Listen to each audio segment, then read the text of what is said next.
Welcome to Paranormal or Reality. We have 4 stories about the horrors of playing with a Ouija board that will make you think twice about watching this in the dark. Make sure to like and subscribe if you enjoy this content. Let's start. I've had a lot of paranormal experiences over the years, but I've never actually written them down before. Here's my story. When I was around 11 years old, I went to Lake Tahoe over the summer with my best friend, who I'll call Emma, and her parents and younger brother. This was the 80s, so there was no internet. I don't think we even had HBO. Her mom suggested we poke around in the cabin's closet for a board game. That's where we found a Ouija board. Being 11-year-old girls, we opened the box up quicker than you can say they're here. I feel that I should mention that my mom and my grandma both used a Ouija board and tarot cards, so that, coupled with the many ghost experiences I had growing up, and still do, made my brain see an old, dusty Ouija board and think, "Sweet, let's use it." Emma and I made contact with 3 spirits who were all children. The first was a girl who was around 10 years old, I believe. Without giving too much away, she had been a minor child star who had died in an accident. She gave us details that we learned only later, when we looked her up. I remember really liking her, and thinking we would have been friends if she was still alive. That weighed so heavily on me. The survivor's guilt is very hard, even though I hadn't even been in the accident myself. I remember feeling it.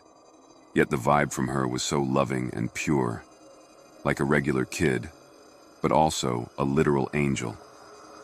I'll call her Jane. Emma and I then contacted 2 other kids.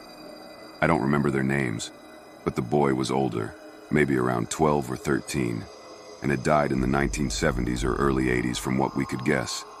I'll explain more about this later. There was also a young girl, I think about 8, who was from the 1870s. I remember thinking she was like Little House on the Prairie. The boy was looking after the girl, I think, because he was older. I never figured out how they got paired up, but Jane wasn't paired with them. They all 3 interacted with each other comfortably, though. That sounds so weird, I know. Anyway, I had a camera, the old-fashioned kind that took film you'd have to develop, and we told them to sit on the couch. We assumed they listen, and I snapped a photo. Now what I'm about to say is something that I hope to prove soon. I took a photo, and in it you can clearly see 2 of them. The boy dressed in a t-shirt with a beach-type logo design, and shorts that were definitely from around 1980s, give or take. The girl sitting next to him was wearing a long-sleeved dress that went down to her ankles and a bonnet. She was leaning into him, like a big brother, and he always seemed like he took his job of being her protector very seriously. We never connected with either of them apart, but we did connect with them, and not Jane. Then vice versa, meaning these 2 were never apart. I don't think I realized that until just now.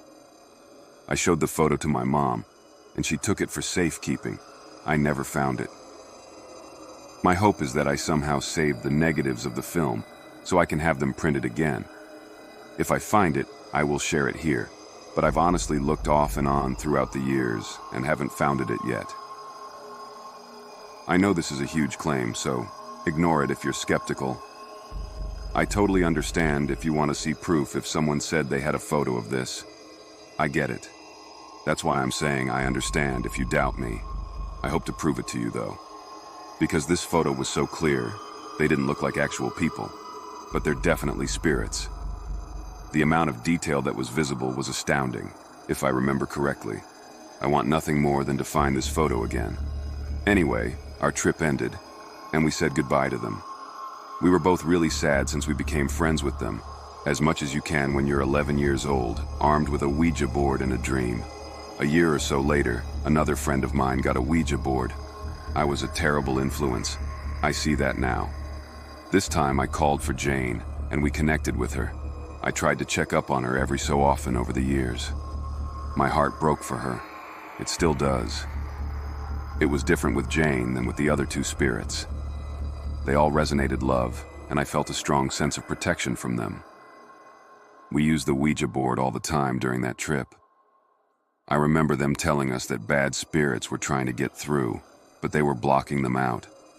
The bad spirits were attached to the cabin, but couldn't make direct contact unless you helped them. The Ouija board was the bait. Apparently, a lot of people took the bait before us and had terrible experiences because of it. Since Emma and I had called out for only specific good spirits, we got the 3 first, and they blocked out the bad ones. Bad ones almost got through one time. There was some sort of struggle. My God, I never realized what truly happened until just now. Writing that out just blew my mind. I remember them telling us. Emma and I were scared. Some weird activity happened but quickly stopped. The bad ones were blocked out, but we got the feeling they couldn't hold them back forever. It was like they were holding that door shut with all their strength just to spend time with us. I got the feeling they hadn't interacted with other kids in a long time. They were all so genuinely good, like literal angels. Jane's spirit was the strongest.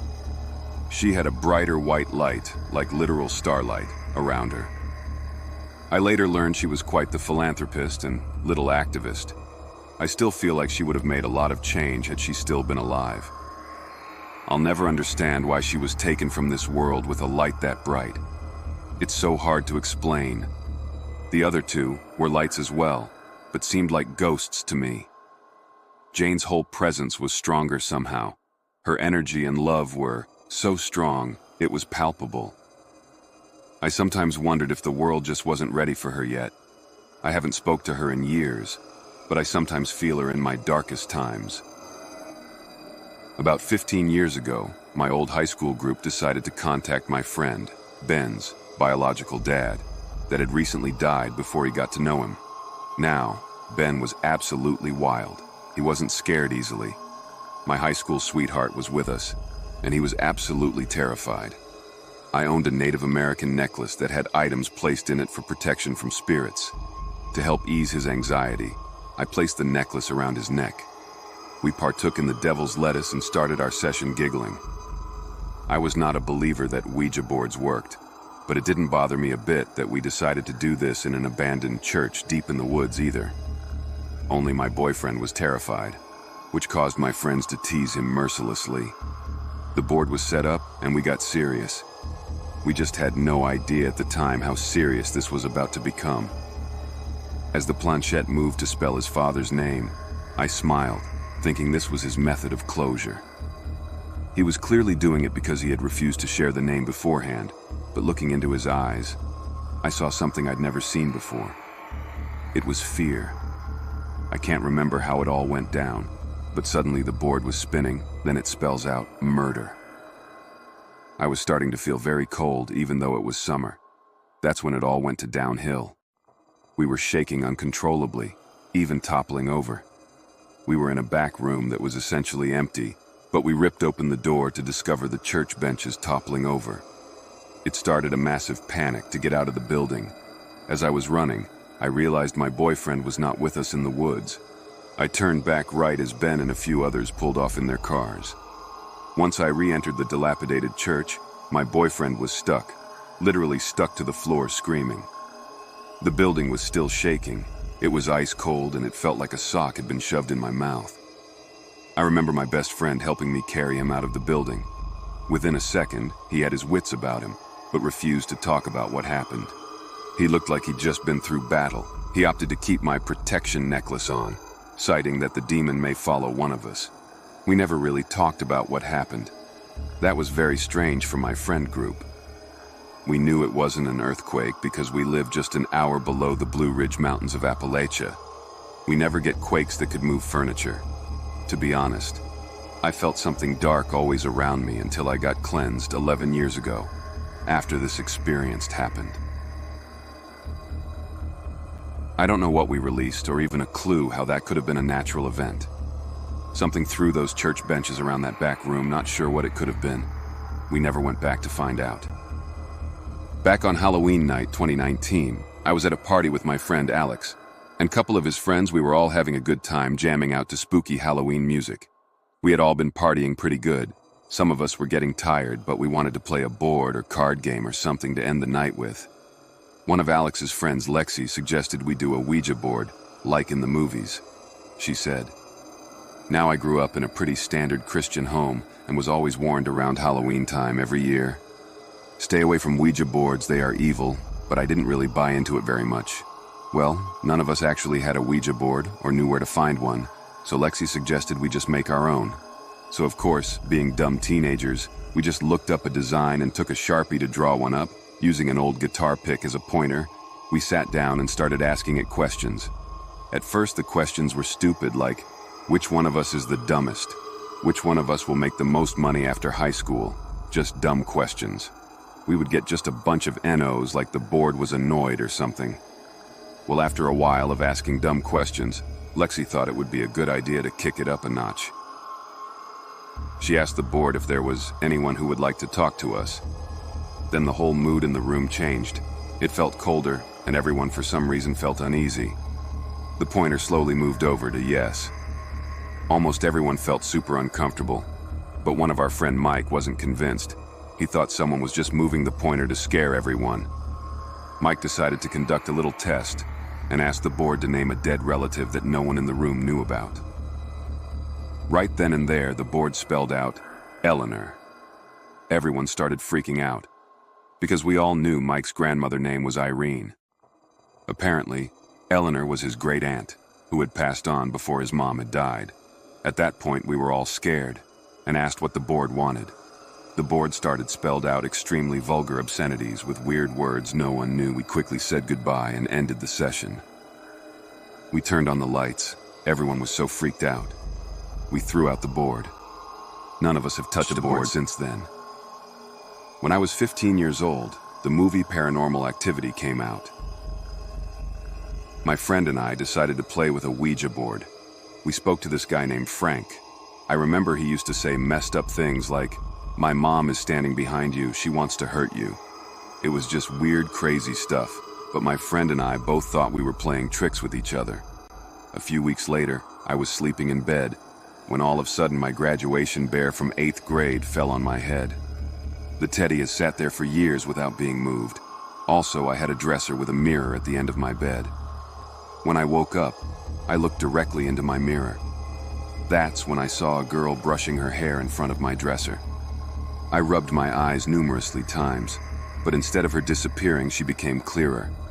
The more I stared, the more details I was able to see. She had thick auburn hair, but was wearing a very old-style type of nightgown. I soon realized that she was changing into something else. I hid under the covers. After checking numerous times to see if she was gone, it finally disappeared. Anyway, we stopped doing the board and did other things normal teenagers would do. I never told anyone about what I saw that night, but a few friends. I didn't want people to think I was crazy. Fast forward 11 years. I'm now 26. I picked up my sister and was taking her home. She randomly starts talking about when my friend and I played the board. She begins to talk about a girl named Melissa.